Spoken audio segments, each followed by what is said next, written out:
ये 24 अवतारों की कथा भी आप हमें सुना दीजिए।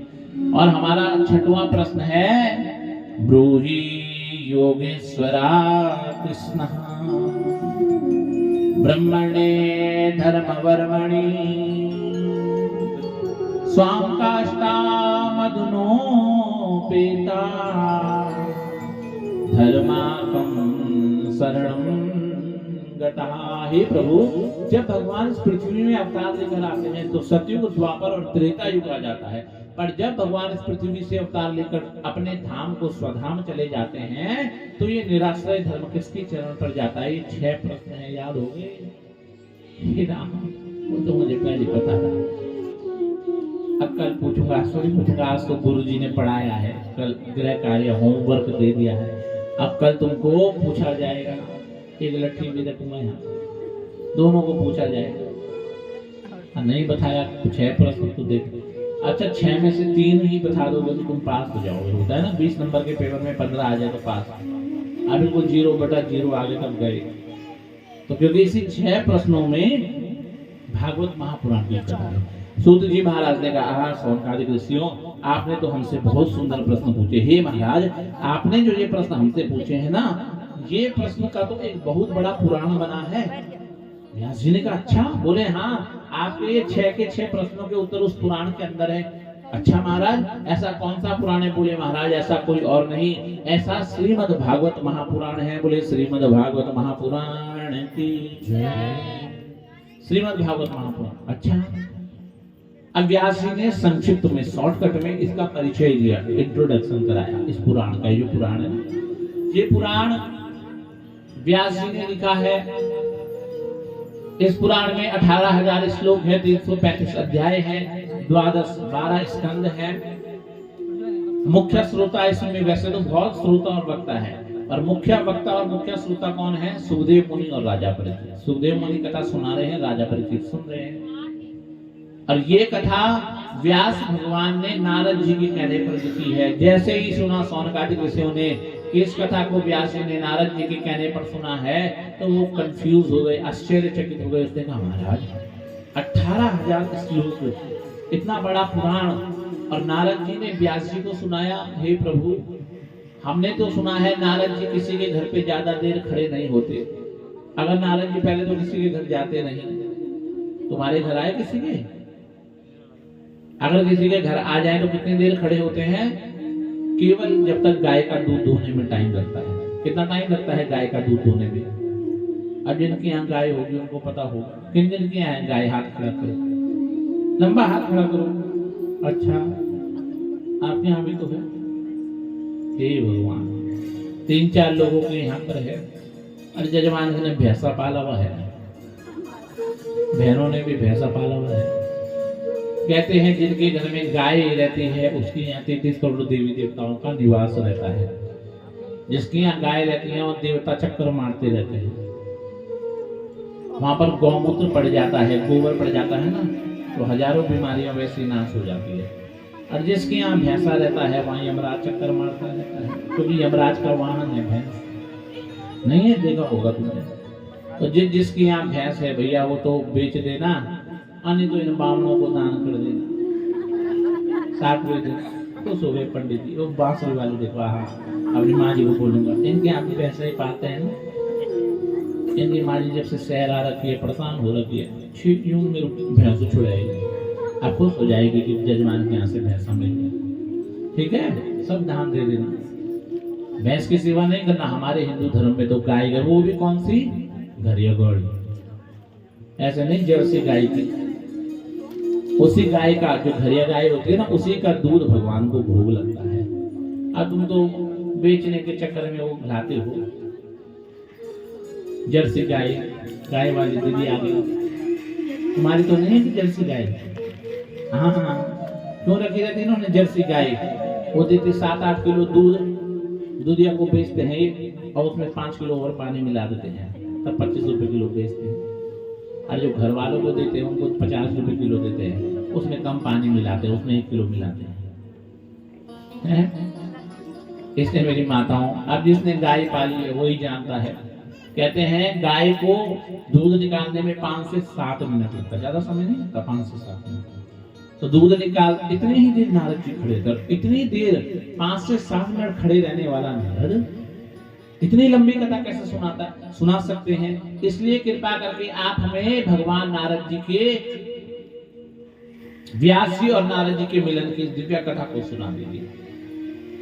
सूत जी महाराज ने कहा, हे सौनकादिक ऋषियों, एक समय की बात है कि व्यास जी महाराज अपने साम्याप्रास नामक, जो उत्तर दिशा में सरस्वती नदी के तट पर था। अब जानते हैं व्यास जी का आश्रम कहाँ है? पता होगा आप लोगों को, है? पता है कहाँ है? किसी को नहीं पता। गांव में 2 कथाएं हो गई, या तो व्यास जी ने नहीं बताया या तुमने नहीं सुना। दोनों में से किसी ना किसी में कमी रही होगी, या तो व्यास जी ने नहीं सुनाया होगा या तुमने ही नहीं सुना। कहाँ है? किसी को पता है? किसी को नहीं पता होगा। बताओ, हिंदू धर्म के लोगों को अपने धर्म के बारे में नहीं पता तो कितना बड़ा दुर्भाग्य है। बद्रीनाथ में माणा गांव में है, गए हैं आप बद्रीनाथ? आप कई लोग हाथ खड़ा कर रहे थे। बद्रीनाथ माणा गांव, अब जाना आप जो नहीं गए हैं, वहां पर केवल वहीं पर सरस्वती नदी निकल रही है।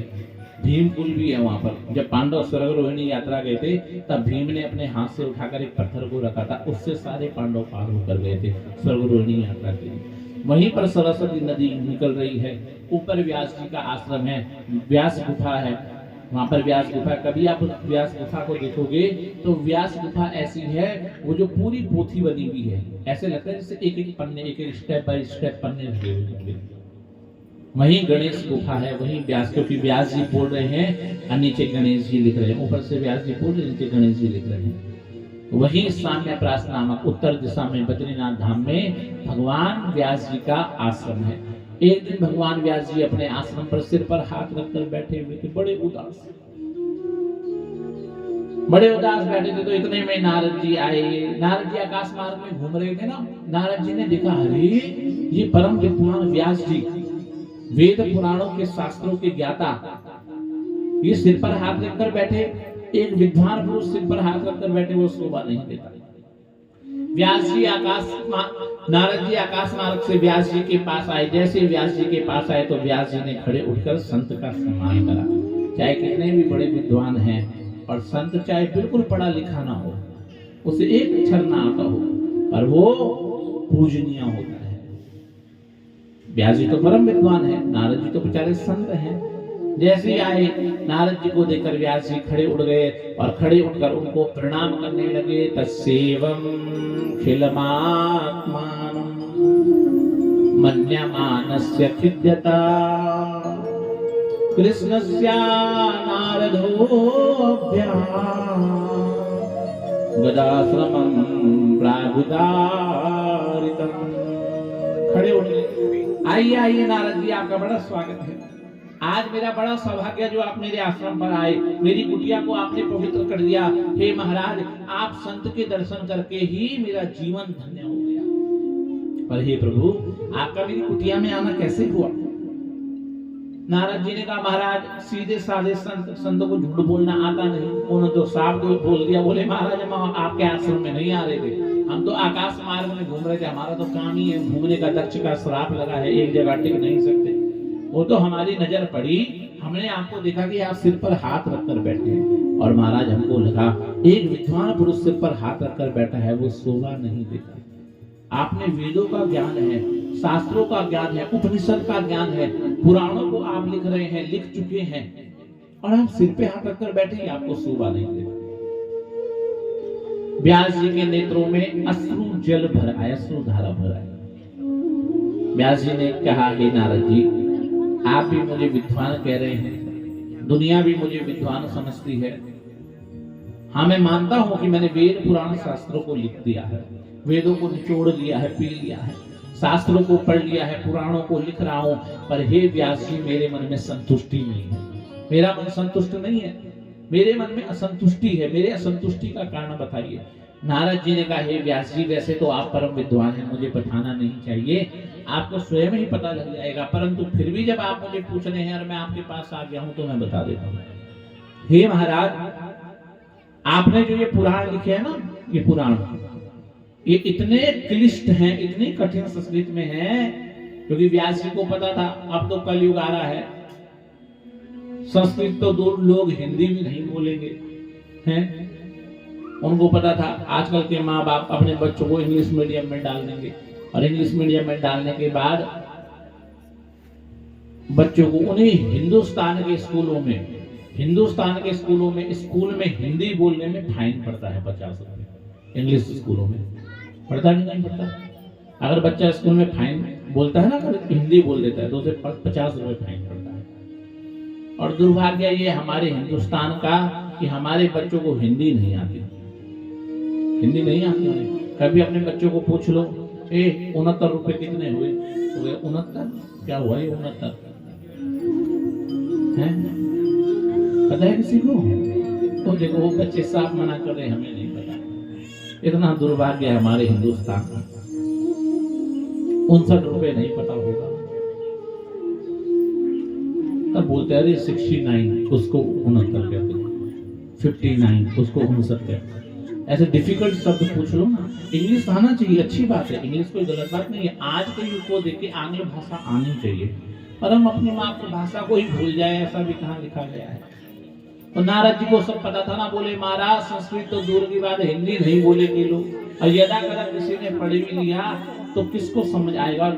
महाराज आपने जो पुराण बनाए हैं, उन पुराण में आपने उन्हीं देवताओं की महत्ता को लिख दिया है। शिव पुराण में शिव की महत्ता लिख दी, देवी भागवत महापुराण में देवी की महत्ता लिख दी, गणेश पुराण में गणेश जी की महत्ता लिख दी। व्यास जी ने कहा, हे नारद जी मैं समझ नहीं पा रहा हूँ आप कहना क्या चाहते हैं। नारद जी ने कहा, हे व्यास जी इस विषय में मैं आपको एक दिव्य कथा सुनाता हूँ, अपने पूर्व जन्म की कथा। नारद जी ने कहा पूर्व जन्म? व्यास जी ने कहा पूर्व जन्म आपका भी पूर्व जन्म था? बोले हाँ। तो बड़ी सुंदर कथा है, ध्यान से सुनना। देखिए जो कथा शुरू हो रही है ना भगवती भाई, ये जो आप भागवत महापुराण करा रहे हैं ना, इसका इंट्रोडक्शन है, इसका परिचय है।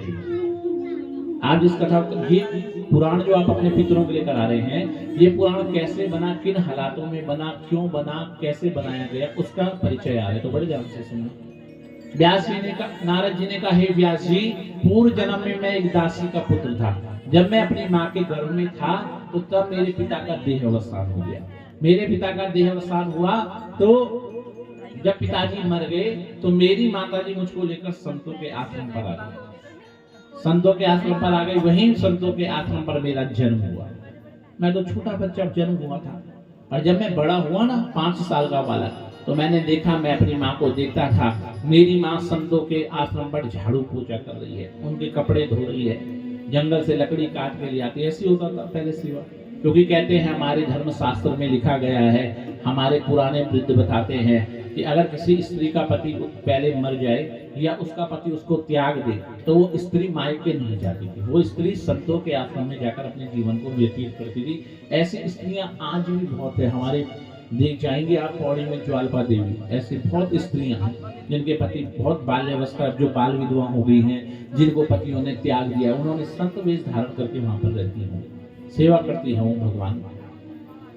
तो हमारी माँ भी लेकर आ गई। हम अपनी माँ को देखते थे कि हमारी माँ भगवान की सेवा कर रही है, संतों की सेवा कर रही है, इनको झाड़ू पोछा लगा रही है, इनके कपड़े धो रही है, इनके लिए लकड़ी काट के ले आती, जंगल से फूल ले आती है, इनके लिए भोजन जब बनता है ये भोजन खाते हैं, और उसके बाद जो भोजन बचता था उसे मैं और मेरी माँ खाते थे। जो जूठा भोजन बचता था उसे मैं और मेरी माँ खाते हैं। तो जूठा भोजन का मतलब यहाँ पर ये नहीं आया है कि जूठा भोजन का मतलब मुंह से छोड़ा हुआ।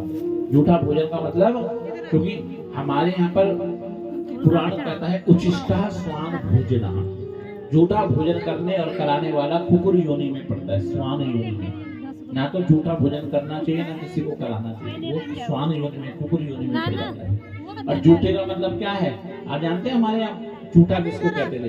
जैसे खाना बन गया, खाना बनने के बाद सबसे पहले बच्चों को दिया जाता है, खाना दिया जाता है ना, भात दाल, फिर बूढ़ों को, बुजुर्गों को दिया जाता है, उसके बाद घर की बुआरियां खाती हैं। तो वो उसको जूठा, जहाँ एक बार कड़छी लग गई सबको खाना बढ़ गया, वो भोजन जूठा होता था। ऐसा नहीं कि मुंह का छोड़ा हुआ या थाली का छोड़ा हुआ। तो मेरी माँ और मैं उस भोजन को करते थे। धीरे धीरे मैंने देखा मेरी माँ संतों की सेवा करती है, तो क्यों क्यों ना मैं भी संतों की सेवा करूं। और मैं भी अपनी माँ के साथ संतों की सेवा करने लग गया। उनके लिए फूल ले आता, आसन लगा देता, जो संत मुझे कहते उनका काम करता। और मैं छोटा बालक था तो संत मुझे कभी फल देते, कभी ड्राई फ्रूट देते, कभी कुछ ना कुछ देते जाते। एक दिन की बात है कि हमारे उसी आश्रम पर कुछ संत चातुर्मास करने के लिए आ गए। कुछ संत चातुर्मास करने के लिए उसी आश्रम में चातुर्मास करने के लिए आए। तो दिन भर तो वो अपनी तपस्या करते थे और रात को भगवान का भजन करते थे। और जब भजन करते थे तो भजन में बड़ा आनंद आता था। मैं और मेरी माँ भाग भाग कर जाकर उनके साथ भजन करते थे, भाग भाग मैं और मेरी माँ। अब भजन करते करते संतों के साथ 4 महीने कब बीत गए पता ही नहीं चला। भगवान के भजन में 4 महीने कब बीत गए पता ही नहीं चला। आज वो दिन आ गया जब उन संतों का चातुर्मास पूरा हुआ और वो संत अपने आश्रम के लिए जाने लगे। कल उन्होंने जाना था तो आज मैंने उन संतों को बोला कि हे संत जी, मैं अपनी माँ को बोला, दासी के पुत्र के अंदर वैराग्य उत्पन्न हो गया 5 वर्ष के बच्चे के अंदर संतों की संगति करके। उसने अपनी माँ को बोला, हे माँ, अगर तू मुझे आज्ञा दे तो मैं इन संतों के साथ चले जाऊंगा और इन संतों का चेला बन जाऊंगा और मैं संत बनकर रहूंगा, मुझे गृहस्थ में नहीं पड़ना। अब 5 वर्ष का बच्चा अपनी माँ को संत बनने के लिए बोले तो क्या बीतेगी बताइए। जैसी माँ ने सुना तो माँ फूट फूट कर रोने लगी और रोते रोते उन संतों के पास चली गई और दासी संतों के चरणों में जाकर सिर पटक पटक कर रो रही है। संतों ने कहा, हरे दासी, तुम क्यों रो रही हो? हम जा रहे इसलिए रो रही हो? हमारे जाने का दुख है इसलिए? संतों ने सोचा इसलिए रो रही होगी। दासी ने कहा, नहीं प्रभु, संतों के आने की तो ना खुशी ना जाने का गम, आपकी तो कृपा ही बहुत है, आप आए और चले। पर हे प्रभु, मैं मोह माया में घिरी हूं ना इसलिए रो रही हूँ। बोले क्या हुआ? बोले महाराज, मेरा वो जो 5 वर्ष का बालक है ना रामदास, संतों ने इसका नाम रामदास रखा। मेरा जो 5 वर्ष का बालक है ना रामदास, हे महाराज, वो कहता है कि वो आपका चेला बन जाएगा और वो कल आपके साथ जाने को तैयार हो रखा है। वो आपके साथ जाने को तैयार हो रखा है। हे महाराज, वो कहता है मैं चला जाऊंगा, संत बन जाऊंगा, बहुत धन्य हो जाऊंगी मैं और मेरी गर्भ, अगर मेरे गर्भ से भगवान का कोई भक्त पैदा हो जाए। कहते धन्य होती है वो माँ और उस माँ की गर्भ जिसके गर्भ से कोई संत उत्पन्न हो जाए, धन्य हो जाऊंगी मैं। पर क्या करूं महाराज, अगर इसके पिता जीवित होते तो मैं इसे आपके साथ भेज देती। 2-4 भाई होते ना तो मैं इसे आपके साथ भेज देती। ये मेरे गर्भ में था और इसके पिताजी का शरीर शांत हो गया, मैं भी मर जाती उसी दिन, पर इसके लिए मुझे अपने शरीर को धारण करना पड़ा क्योंकि मेरे गर्भ में था ना। अब ये भी संत बनने चला जाएगा महाराज, तो मैं किसके भरोसे रहूंगी?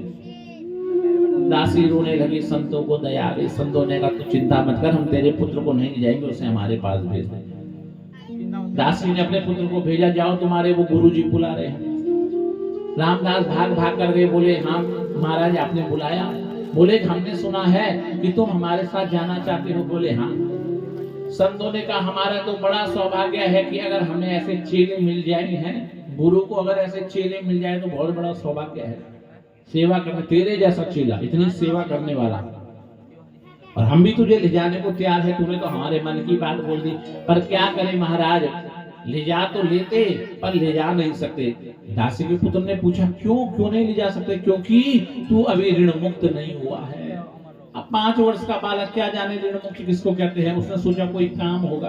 बोले महाराज अभी बताओ, मैं 5 मिनट में ऋण मुक्त होकर आता हूँ। संत ने कहा, हे दासी पुत्र, ऋण मुक्त 5 मिनट में नहीं होते। ऋण मुक्त का अर्थ जानता है? बोला क्या? बोले बेटा, ऋण मुक्त का अर्थ होता है जब तू बच्चा था ना, छोटा सा पैदा हुआ, तू बोल भी नहीं पाता था, तेरे मुंह में दांत भी नहीं थे, तुझे भूख लगती थी तो तेरी माँ को, क्योंकि माँ को सबसे बड़ा भगवान बोला गया है, शक्ति बोला गया है। क्यों बोला गया है? देखो बच्चा रोता है, बाप बोलता है इसको, ये रो रहा है, चुप करा, इसको सुला दे, इसको भूख लगी होगी, दूध पिला। माँ कहती नहीं, इसके पेट में दर्द हो रहा। माँ को पता लग जाता है, माँ बहुत बड़ी वैद्य होती है। बाप कहता इसको चुप करा, ये रो रहा है, उन्हें दूध पिला दे, दूध में लगा दे। माँ कहती नहीं, दूध तो अभी पिलाया, इसके पेट में दर्द। माँ को पता लग जाता है। और हमेशा जब तक बच्चा बड़ा भी हो जाए ना, अगर बच्चे को कोई तकलीफ हो रही हो तो माँ को पता लग जाता है मेरे बच्चे में कोई संकट आ रहा है। इतनी बड़ी शक्ति होती है माँ। हे बेटा, जब तू बोल भी नहीं सकता था, तेरे मुंह पे दांत नहीं थे और तू रोता, तेरे को भूख लगती थी ना, तो माँ को कहां से पता लगता है जानते हैं आप? कहां से? कहते हैं जब बच्चे को भूख लगती है तो माँ के स्तनों से स्वयं ही दूध टपकने लग जाता है, तब माँ को पता लगता है मेरा बच्चा भूखा है। तब माँ तेरे को अपना दूध पिलाकर तेरा पेट भरती थी। जब तू बड़ा हुआ ना, तू चल नहीं पाया, तेरे को उंगली पकड़कर चलना सिखाया, घुटमन घुटमन करके तू गिर जाता था पर उंगली पकड़ पकड़ के चलना सिखाया। बोले हाँ। तुझे खाना नहीं आता था, बच्चे कहाँ जानते थे खाना, तो माँ सिखाती है ना, सेब पहले अपने मुंह से काटेगी, ले बेटा ऐसे काटना है इसको, कद्दूकस कर करके देगी, सेब को देती है ना, फलों को जूस बना बना के, रोटियों को मीस मीस के देगी, ले बेटा खा ले। बोले हाँ। कभी तो बीमार हो जाए, दुख बीमारी हो जाए तो माँ गोद में उठा उठा कर भागती है, डॉक्टर में ले जाएगी, दवा दारू करवाई कराती है ना माँ। कितना बड़ा रोल होता माँ का, बताओ। हे बेटा, परंतु अब तू 5 वर्ष का बालक हो गया, धीरे धीरे तू जवान हो रहा है, जो अवस्था तेरी थी अब वही अवस्था तेरी माँ की होगी धीरे धीरे। क्योंकि कहते हैं हमारे बड़े बुजुर्ग संत महात्मा ज्ञानी कहते हैं बुजुर्ग और बच्चा एक समान होता है। होता कि नहीं होता? आपने अपने पिता की सेवा करी होगी है, बच्चों जैसी सेवा करी कि नहीं करी? आपकी माँ की सेवा करोगे, ये भी बच्चों जैसी होगी, हो गई कि नहीं होगी? बुजुर्ग, बूढ़ा और बच्चा एक समान होता है, पर बस फर्क इतना है कि बचपना राजा के समान होता है और बुढ़ापा, अगर बेटा बुआरी निकल गई गोकर्ण जैसे तब तो स्वर्ग समान है, और बेटा बुआरी निकल गई धुंधुकारी तब तो सत्यानाश है? पर ऐसा आजकल बहुत कम है कि बच्चे गोकर्ण निकल जाएंगे, बुआरियां आज्ञाकारी निकल जाएंगे, ऐसा बहुत कम है मेरी माताओं। तेरी माँ बूढ़ी हो रही है, चल नहीं पाएगी तो हाथ पकड़ के तुझे चलाना पड़ेगा, कमर टेढ़ी हो जाएगी, चल नहीं पाएगी, आंखें कमजोर हो जाएगी, दांत टूट जाएंगे, खा नहीं पाएगी तो तुझे ही दलिया बना के खिलाना पड़ेगा, रोटियां मीस मीस के। सुनो, तुमने अभी माँ की सेवा भी करनी है ना। हाँ, माँ तुम्हें दे कर दे लो भगवती। हाँ, वो घी के डब्बे छुपा के रख लेगी दादी ने, वो भी खिलाने तुमने रोज। आज बेचारी मेरे कमरे पर आई, पंडितों को करी ब्याज सनी भी और मैं सनी भी, दुई सनी, हम हमारे ख्याल रखियो, हम सनी फल दे दे, मैं सनी भी और ब्याज सनी भी। बताओ कितनी अच्छी दादी है। उन्होंने सोचा ब्याज जी के चक्कर में मुझको भी फल मिल जाएंगे। हाँ, ऐसा ध्यान रखना है दादी का तुम्हें।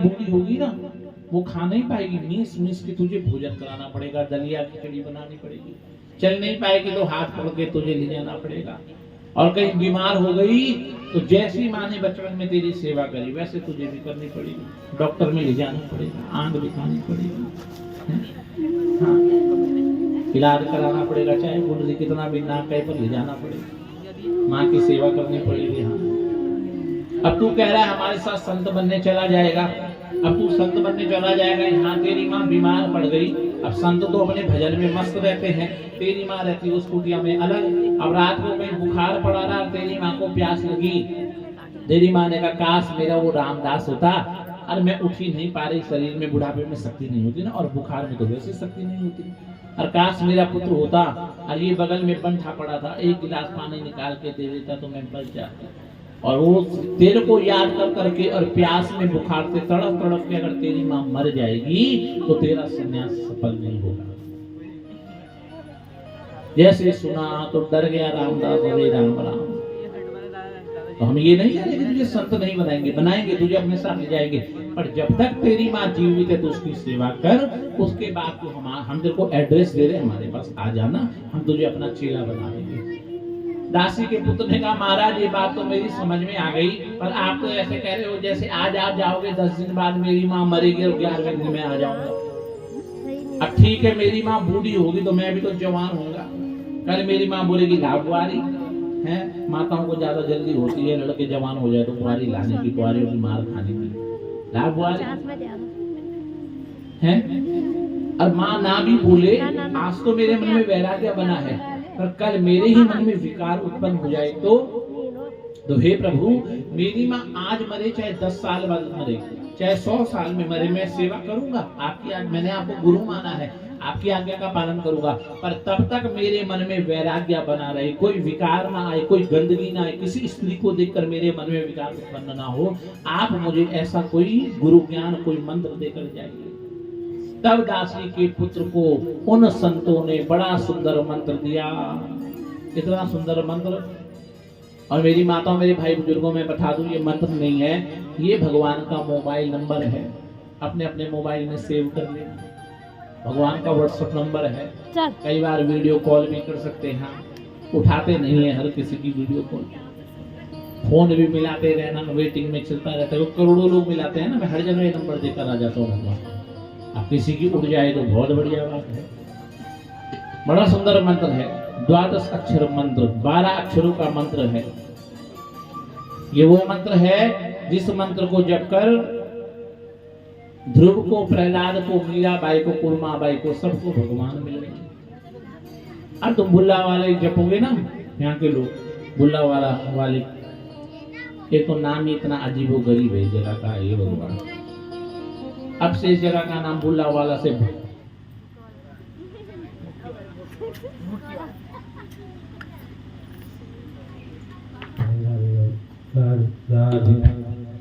क्या नाम रखना है? बदलना चाहते हो नाम? हाँ, वो बड़ा तेज से बोल लोग बोल रहे होंगे एक योगी यूपी में बैठा है, यहाँ आ गया नाम बदलने वाला। हाँ, आज से अपने कॉलोनी का नाम रख दो भोला वाला। भोला बाबा का नाम से भोला वाला, भोला वाला तो अच्छी समझ रहे होंगे। तो तुम भी जपोगे ना तो तुम्हें भी भगवान मिल जाएगा, ठीक है। और जजमान परिवार में तो जपना ही जपना है, सुबह उठने से लेकर लास्ट रात तक सोते वक्त तक जपना है, 7 दिन तक जपना है, उसके बाद नहीं जपना, ठीक है। हाँ बोले भगवती भाई साहब, ऐसे जजमान सबको मिले। 7 दिन तक नहीं जपना, पूरी जिंदगी जपना है इस मंत्र को।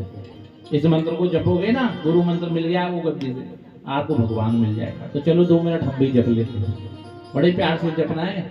भगवान का मोबाइल नंबर है, याद रखना। 12 अक्षर मंत्र, 12 अक्षरों का मंत्र। पता है किसी को क्या है ये मंत्र? कैसा नहीं बोल पाता। ओम नमो भगवते वासुदेवाय, ओम नमो भगवते वासुदेवाय, ओम नमो भगवते वासुदेवाय, ओम नमो भगवते वासुदेवाय, वासुदेवाय मेरो वासुदेवाय, वासुदेवाय मेरो वासुदेवाय,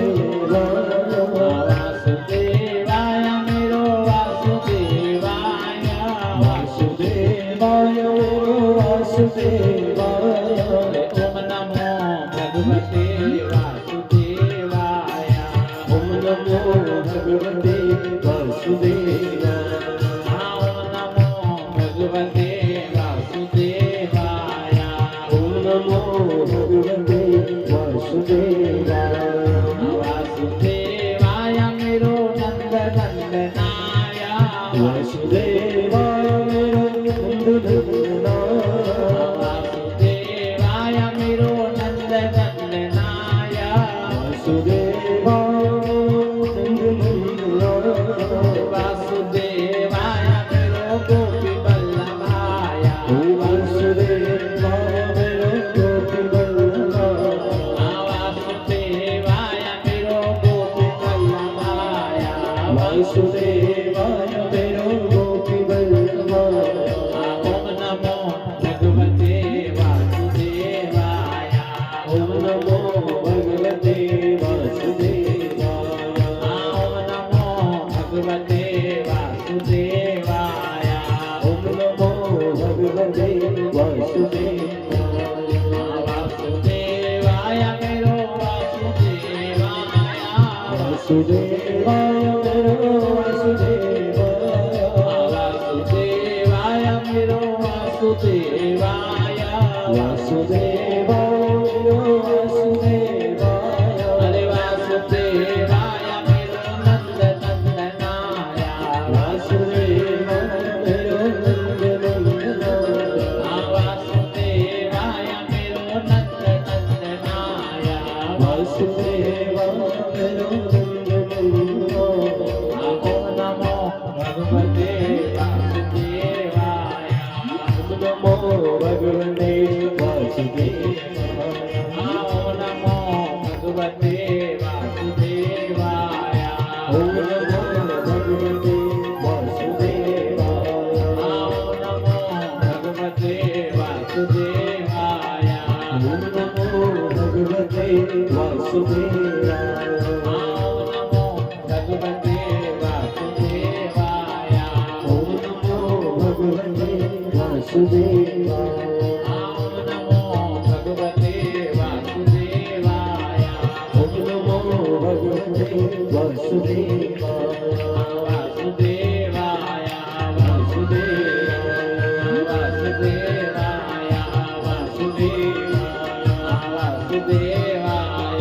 वासुदेवाय वासुदेवाय वासुदेवाय। ओम नमो भगवते वासुदेवाय। वासुदेव भगवान की जय। इस दिव्य मंत्र को संतों ने दासी के पुत्र को दिया, रामदास को दिया कि हे बेटा जब तक तेरी माँ जीवित है उसकी सेवा भी करो, इस मंत्र को भी जब आपने भी ऐसे करना है। और जब तेरी माँ का शरीर शांत हो जाएगा तब पांडे प्लाट आ जाएगा। ऐसे नहीं करना हो तो दास को घूर कर देख रहे वो तो सच्ची आ जाएगा, वैसे तुम्हारे पीछे दीवाना है